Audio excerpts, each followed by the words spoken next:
Assalamualaikum warahmatullahi wabarakatuh. Waalaikumsalam warahmatullahi wabarakatuh. Assalamualaikum. Ya, waalaikumsalam. Salawatnya Bapak. Izin bertanya? Salawatnya terlebih dahulu Bapak. Ya. Bersalawat. Dimohon untuk bersalat terlebih dahulu. Allahumma salli ala Muhammad. Allahumma shalli wa barik alaihi. Dengan Bapak siapa dari mana? Dari hamba Allah di Bantaeng. Di Bantaeng, Ustaz. pantai itu mana? Baik, Bapak bisa bertanya langsung kepada Buya. Izin bertanya Buya, pertanyaan kami, bagaimana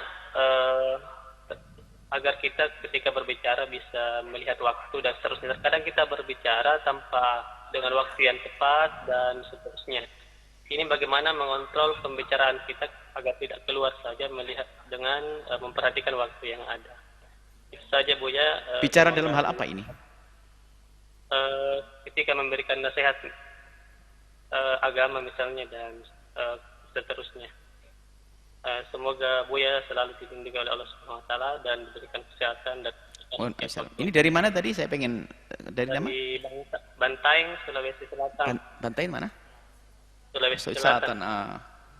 Baik. Baik, silakan. Baik. Cukup? Cukup? Cukup, Buya. Baik, subhanallah. Bismillah. Seorang ustadz di saat menasihati murid, seorang murabbi memberikan nasihat kepada murid, atau seorang ustadz memberikan nasihat kepada jamaah itu seperti seorang dokter yang memberikan obat kepada pasien. Jadi kalau dokter cerdas dan pandai, dia tidak akan memberikan obat kecuali sesuai dengan umurnya, dosisnya tepat. Itu namanya hikmah. Maka kalau seorang ustadz itu menasihati murid itu harus ada saat-saat yang dipilih, kemudian yang disampaikan, cara menyampaikan.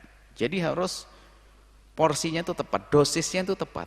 Kalau berlebihan dia akan muak, akan memuntahkan kebenaran. Kalau kurang mungkin nggak faham.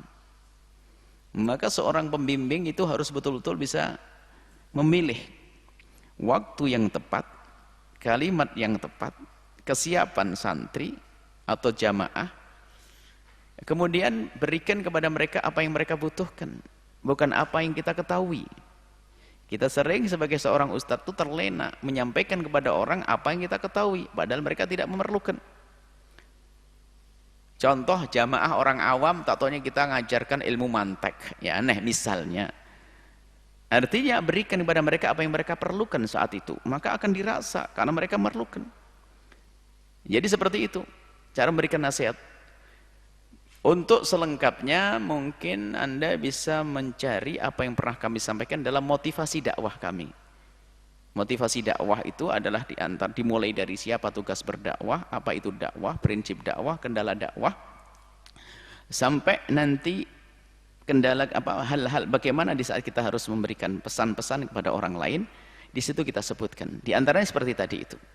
Jadi Anda harus milih waktu yang tepat, kemudian Anda harus di samping waktu yang tepat, ini waktu yang tepat, kemudian Anda berikan apa yang mereka butuhkan. Jangan kemana-mana, jangan hanya pengen dianggap kalau kita tuh hebat, itu sudah nggak benar. Dengan bahasa yang mereka fahami, dengan kesederhanaan, tidak usah bahasa belit-belit.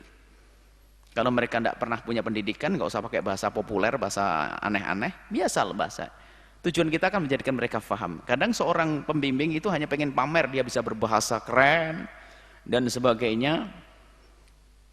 Nggak usah pakai istilah Arab kalau dia tidak ngerti bahasa Arab atau istilah Inggris. Jadi dengan bahasa yang mereka pasti faham. Bukankah tujuan kita memahamkan pada mereka? Intinya jangan menjadi ustadz yang terlena, hanya ingin pamer kelebihan, itu musibah. Sehingga dosisnya berlebihan, muntah itu orang.